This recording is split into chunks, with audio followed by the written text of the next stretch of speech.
Hello guys, हमने एक novel start किया था दी हाउसमेट्स सीक्रेट, जो कि लिखा है फरीदा मैकफadden ने, और आज हम स्टार्ट करने जा रहे हैं इसका चैप्टर 2। लेकिन इससे पहले मैं एक रिक्वेस्ट करना चाहूंगी कि काइंडली आप हमारे चैनल को सब्सक्राइब कीजिए अगर आपको हमारी वीडियोस पसंद आए। तो चलिए शुरू करते हैं। मिली। जब मैं ट्रेन स्टेशन से अपने 1 बेडरूम अपार्टमेंट की तरफ चल रही होती हूँ साउथ ब्रॉन्क्स में, तो एक हाथ से अपने पर्स को मजबूती से पकड़े रखती हूँ और दूसरे हाथ में मेज सेल्फ डिफेंस स्प्रे वाली कैन होती है जो मैंने अपनी पॉकेट में डाली होती है। चाहे दिन का वक्त हो, इस एरिया में कभी भी ज्यादा एहतियात कम नहीं होती। आज मुझे लगता है कि मैं किस्मत वाली हूँ कि मेरे पास ये छोटा सा अपार्टमेंट है, न्यूयॉर्क के सबसे खतरनाक इलाकों में से एक के बीच में। अगर मुझे जल्द कोई दूसरी नौकरी ना मिले जिससे मैं उस आमदनी का नुकसान पूरा कर सकूं जो मुझे एम्बर डेग्रॉ की मुझे नौकरी से निकाल देने के बाद हुई, और उसने कोई रेफरेंस भी नहीं दिया, तो मेरा सबसे बेहतर ऑप्शन यही होगा कि मैं उस पुरानी ब्रिक बिल्डिंग के बाहर फुटपाथ पे कार्डबोर्ड बॉक्स में सोऊं जहां अभी मैं रहती हूँ। अगर मैंने कॉलेज जाने का फैसला ना किया होता तो शायद आज तक कुछ पैसा बचा भी लेती, मगर बेवकूफ मैं अपनी जिंदगी बेहतर बनाने की कोशिश करने चली गई। जब मैं बिल्डिंग के आखिरी ब्लॉक तक पहुंचती हूँ, मेरे स्नीकर्स पेवमेंट पर पड़ी स्लश में आवाज करती हैं। मुझे महसूस होता है कि कोई मेरे पीछे है, मुझे फॉलो कर रहा है।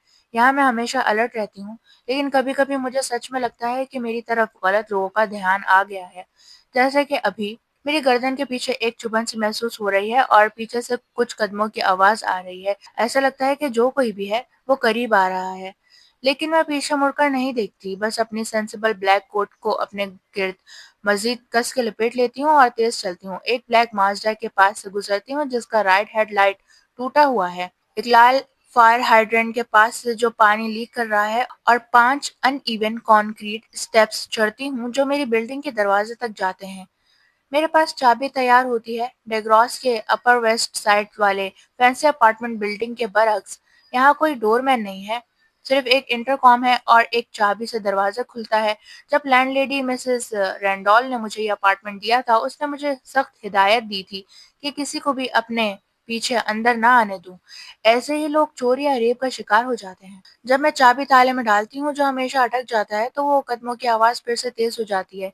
एक सेकंड बाद एक साया मेरे ऊपर मंडलाता है जिसे नजरअंदाज करना मुश्किल है।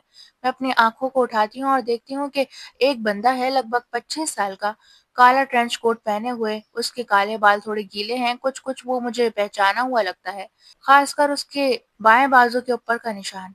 मैं दूसरी मंजिल पे रहता हूँ, वो कहता है, जब उसने मेरी शक्ल पे हिचकिचाहट देखी। 2C। ओह, मैं कहती हूँ, लेकिन अभी भी मुझे उसे अंदर आने देने का कोई शौक नहीं है। वो बंदा अपनी पॉकेट से चाबी का एक गुच्छा निकालता है और मेरी तरफ हिलाता है।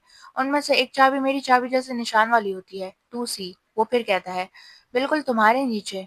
आखिर में मैं हार मान जाती हूँ और दरवाजा खोलकर उस आदमी को, जिसके बाएं बाजू के ऊपर निशान है, बिल्डिंग में आने देती हूँ। सोचती हूँ कि अगर वो चाहता तो जबरदस्ती भी अंदर घुस सकता था। मैं पहले चलती हूँ, सीढ़ियाँ चढ़ती हूँ एक एक करके, और सोचती हूँ कि अगले महीने का किराया कैसे दूंगी। मुझे अभी नौकरी चाहिए फौरन। थोड़ी देर के लिए मैं बारटेंडिंग का काम करती थी, लेकिन बेवकूफ़ी से उसे छोड़ दिया क्योंकि ऑलिव के लिए बेबी सिटिंग ज़्यादा पैसा देती थी, और लास्ट मिनट स्केड्यूल की वजह से दोनों काम संभालना मुश्किल हो गया था। और वैसे भी मेरे जैसे किसी के लिए भी नौकरी मिलना आसान नहीं होता, मेरी पास्ट हिस्ट्री के साथ तो बिल्कुल भी नहीं। अच्छा मौसम है आजकल, वो बंदा कहता है जो मेरी सीढ़ी पे एक कदम पीछे चढ़ रहा है। ओह, मैं कहती हूँ, मौसम पे बात करने का बिल्कुल भी मूड नहीं।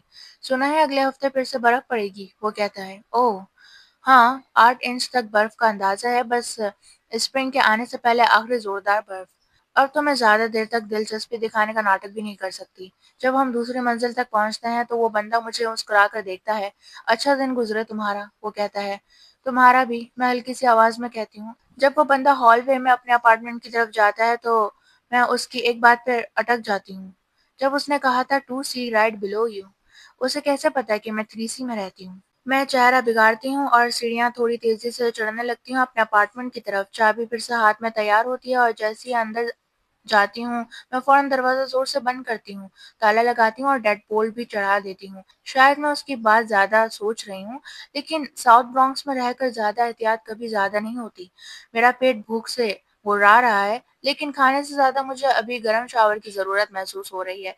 मैं पहले ये कंफर्म करती हूँ कि ब्लाइंड्स प्रॉपरली बंद है, پھر کپڑے اتار کر شاور میں گھس جاتی ہوں۔ مجھے پتا ہے کہ یہاں پانی یا تو جلا دینے والا گرم ہوتا ہے یا پھر برف جیسا ٹھنڈا، بیچ کا کوئی راستہ نہیں ہوتا۔ اتنے عرصے میں ایکسپرٹ بن چکی ہوں ٹمپریچر ایڈجسٹ کرنے میں، لیکن یہ پانی کبھی بھی اچانک 20 ڈگری اوپر نیچے ہو سکتا ہے، اس لیے میں زیادہ دیر رکتی نہیں ہوں۔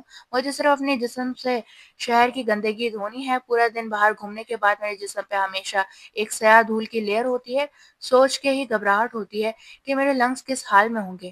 مجھے اب تک یقین نہیں آ رہا کہ میں نے وہ نوکری کھو دی۔ امبر مجھے اتنا ٹرسٹ کرتی تھی، مجھے لگا تھا کم از کم آلف کی کنڈر گارڈن تک تو میری جاب پکی ہے۔ شاید اس کے بعد بھی میں تھوڑا کمفرٹیبل فیل کرنے لگی تھی، جیسے میری زندگی میں تھوڑا ٹھہراؤ آ گیا ہو، ایک ٹھیک ٹھاک نوکری اور بھروسے کے لائق آمدنی۔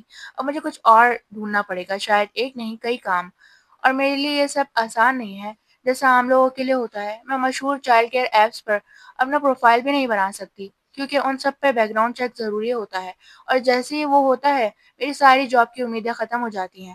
کوئی بھی اس جیسے بندے کو اپنے گھر کام پہ نہیں رکھتا۔ فی الحال میرے پاس ریفرنسز بھی کم ہے کیونکہ کچھ عرصے پہلے تک تو میں کلیننگ جابس کرتی تھی، وہ صرف صفائی تک محدود نہیں ہوتا تھا، میں کچھ اور بھی سروسز دیتی تھی کچھ فیملیز کو، لیکن وہ بھی اب نہیں کرتی۔ سالوں ہو گیا ہے اس سب کو چھوڑے ہوئے، لیکن پاسٹ کے بارے میں سوچنے کا فائدہ نہیں جب فیوچر اتنا اندھیر لگ رہا ہو۔ اپنے اوپر ترس کھانا بند کرو ملی، تم اس سے بھی بری حالت سے نکل چکی ہو۔ شاور کا ٹمپریچر اچانک نیچے گرتا ہے اور میں سہم کر ایک چیخ مار بیٹھتی ہوں۔ میں فوراً فوسٹ تک ہاتھ بڑھاتی ہوں اور پانی بند کرتی ہوں۔ 10 منٹ کافی اچھے تھے، جتنا میں نے سوچا تھا اس سے بہتر ملا۔ میں اپنا ٹیری کلوتھ باتھ روب پہنتی ہوں اور سلیپرز کی ضرورت محسوس نہیں کرتی۔ گیلے پاؤں کا چھوٹا چھوٹا نشان بناتے ہوئے کچن کی طرف جاتی ہوں، جو کہ لیونگ روم کے ساتھ ملا ہوا چھوٹا سا حصہ ہے۔ ڈیگراس کے فینسی اپارٹمنٹ میں ان کا کچن، لیونگ روم اور ڈائننگ روم سب الگ الگ ایریاز میں تھا، لیکن یہاں سب کچھ ایک ہی چھوٹی سی ملٹی پرپز روم میں سمٹ گیا ہے۔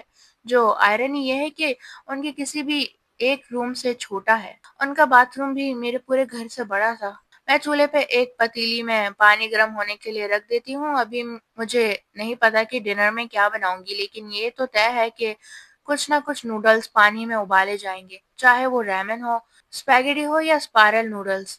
میں پینٹری کا جائزہ لے رہی ہوتی ہوں کہ اچانک دروازے پہ زور سے دستک ہوتی ہے۔ میں رک جاتی ہوں اور اپنے باتھ روب کا بیلٹ کمر کے گرد زیادہ مضبوطی سے باندھ لیتی ہوں، ساتھ ہی ایک اسپیگیٹی کا ڈبہ کیبنٹ سے نکال لیتی ہوں۔ ملی، آواز دروازے کے پیچھے سے آتی ہے، تھوڑی گھٹی گھٹی سی۔ دروازہ کھولو ملی۔ میں کانپ جاتی ہوں۔ او نو! پھر مجھے پتا ہے کہ تم اندر ہو۔